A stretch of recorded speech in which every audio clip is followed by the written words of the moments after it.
sa Bregalnice, sa Ibra, sa Kosova, ispod Kajmakčalana, bude strašni pozdrav i opomena. Vaše reči istorijski su teške, jer ste ih izrekli vi, najdostojniji sa našega juga.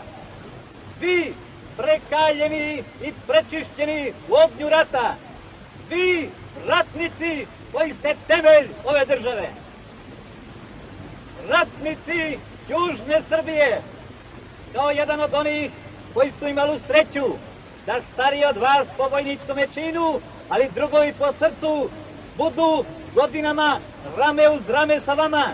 I onda kada se tuklo na zemljištu Severne Srbije, i onda kada se prolevala krv na vašim ognjištima, kao vaš drug koji je sa vama delio i patnju i slavu, pozivam vas da osveštate ove reči koje ste sada izgovorili, da pred celim svetom date sada još jedan svečani zavet, da je neslomljiva vaša volja i rešenost da ono što ste svojim žrtvama stvorili ostane netaknuto dok god naša pokolenja žive. Ratni drugovi, dignite u vis ruke! Izrecite sada svi ovaj zavet.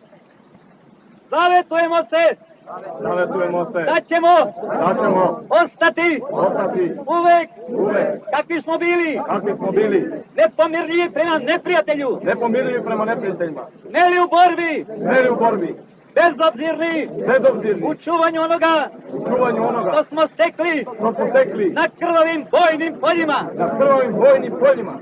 Zavetujemo se da bezbednost današnjih granica Kraljevine Jugoslavije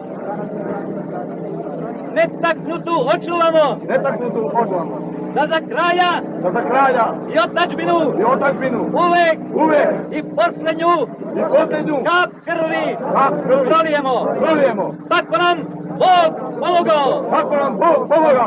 Pozivam vas da svoga uzvišenoga vođu pozdravite na kraju svoga zaveta iz punog srca, vojnički Trokrato. Živeo njegovo veličanstvo!